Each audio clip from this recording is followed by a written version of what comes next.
নতুন আরও একটি ভিডিওর সাথে স্বাগত জানাচ্ছি। আমি ইয়াদ মোর্শেদ। আজকে আপনাদের সঙ্গে শেয়ার করব একটি মাত্র ডিম দিয়ে কাপের মেজারমেন্ট একটি পারফেক্ট পাউন্ড কেকের রেসিপি। এই রেসিপিটি আমার কাছে অনেক বেশি রিকোয়েস্ট ছিল, সেই জন্যই আজকে শেয়ার করছি। চলুন তাহলে শুরু করা যাক। এরই মাঝে জানিয়ে রাখি, আমাদের যে ফ্রি ক্লাসটি হওয়ার কথা ছিল সেটি আগামীকাল অর্থাৎ 4 ডিসেম্বর অনুষ্ঠিত হবে। এখানে আমি একটি ডিম নিয়ে নিচ্ছি, তার মধ্যে আমি এখানে দিয়ে দিব 1/3 কাপ পরিমাণ চিনি এবং গ্রামের মাপটা আপনারা স্ক্রিনে লেখা দেখতেই পাচ্ছেন।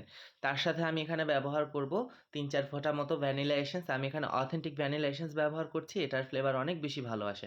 এখানে 1 পিঞ্চের মতো লবণ দিয়ে দিচ্ছি, 1 পিঞ্চের থেকেও কম হবে। এবারে সব কিছুকে ততক্ষণ পর্যন্ত বিট করে নেব যতক্ষণ না এটার কালার চেঞ্জ হয়ে একদম সাদা হয়েছে এবং ঘন হয়ে যায়। দেখতেই পাচ্ছেন এটা কেমন হয়ে গেছে। ঠিক এই পর্যায় পর্যন্ত আমরা এটাকে বিট করে নিব। যখন এটার টেক্সচার ঠিক এরকমের হয়ে যাবে এবং সম্পূর্ণ চিনিগুলা গলে যাবে, তখনই আমরা বিট করা বন্ধ করে দিব। এই পর্যায়ে আমি এখানে ব্যবহার করব 1/4 কাপ পরিমাণ সয়াবিন তেল। বাটার ব্যবহার করলেও একই পর্যায়ে আপনি মেল্ট করে বাটার ব্যবহার করবেন একই পরিমাণ। এরই সাথে এখানে আমি আধা কাপ পরিমাণ ময়দা দিয়ে দিচ্ছি। তার সাথে আমি এখানে ব্যবহার করব প্রায় 1 টেবিল চামচের মতো কর্নফ্লাওয়ার। সেই সাথে আমি এখানে ব্যবহার করব গুঁড়া দুধ প্রায় 1.5 চা চামচের মতো, আর বেকিং পাউডার ব্যবহার করব আধা চা চামচের মতো। এবার এই সব কিছুকেও একত্রে একটু চেলে নেব। কোনো ঝামেলা নেই, মাত্র 5 মিনিট যদি আপনার হাতে সময় থাকে তাহলেই আপনি এই কেকটি বানিয়ে ফেলতে পারবেন। এবং এই কেকটি কিন্তু খুব সহজেই হয়ে যায়, আর চাইলে আপনি এটি সেল করে বিজনেসও করতে পারেন। এবার এই সব কিছুকে খুব ভালো করে একটু বিট করে নিব। যখন সব কিছু একদম ওয়েল কম্বাইন্ড হয়ে যাবে, দেখতেই পাচ্ছেন কেমন হয়েছে। আমি একটুখানি আপনাদের স্প্যাচুলা দিয়ে দেখাচ্ছি।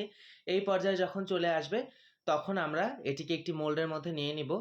আজকের এই কেকটি বেক করার জন্য আমি একটি 4 ইঞ্চির মোল্ড ব্যবহার করব। তবে 4 ইঞ্চির মোল্ড ব্যবহার করলে কিন্তু কেকটার রেজাল্ট বেশি ভালো আসবে, দেখতে সুন্দর হবে, পারফেক্ট সাইজ এবং শেপ আসবে। একটা ডিমের জন্য 4 ইঞ্চি মোল্ডই একদম পারফেক্ট। এর থেকে বড় হলে আবার বেশি ফ্ল্যাট হয়ে যায়, তখন আর দেখতে ভালো লাগে না। অরিজিনালি পাউন্ড কেকের যেরকমের সাইজ হওয়ার কথা সেরকমের হয় না আর কি।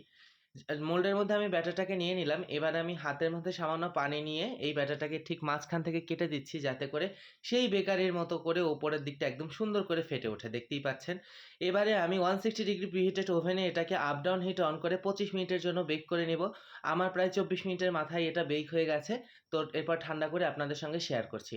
এর উপরে কিছুটা সুগার সিরাপ ব্রাশ করে দিতে হবে। 1 টেবিল চামচ চিনি প্লাস 2 টেবিল চামচ পানি একসাথে মিলিয়ে নিলেই সুগার সিরাপ রেডি হয়ে যাবে। সেটাকে একটু ব্রাশ করে দিচ্ছি। এখন আমি এটাকে ডিমোল্ড করে দিচ্ছি।